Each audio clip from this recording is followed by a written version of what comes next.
आपकी कोई कामना है, आपका कोई भाव है, आपके हृदय की कोई बात है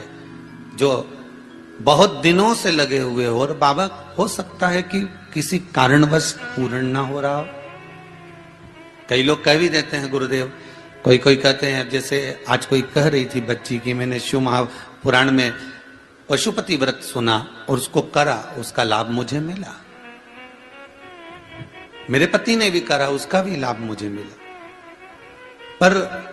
एक काम गुरुदेव ऐसा अटका हुआ है कि वो काम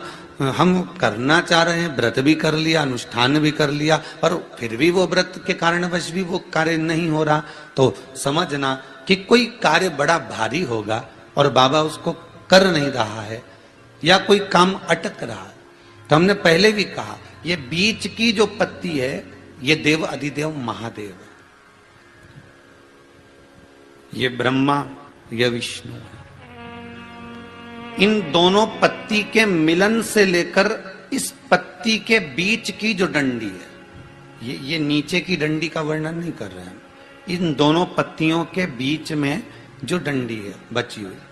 जो तीनों के बीच में एक डंडी का जो भाव है, ये माता जगतजननी जगदम्बा माता पार्वती है।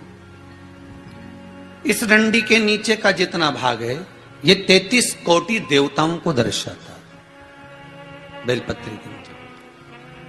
पिछले वर्ष की श्रावण की कथा यदि आप निकालेंगे और उसको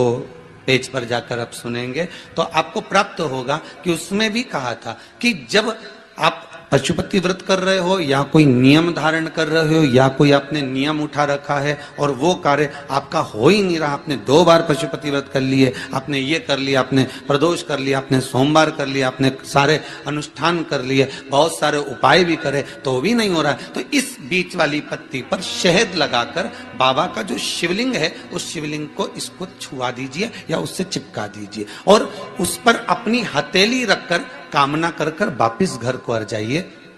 बाबा आपकी वो मुराद शीघ्र 3 महीने के अंदर पूरा कर ही देता है, ये पक्का।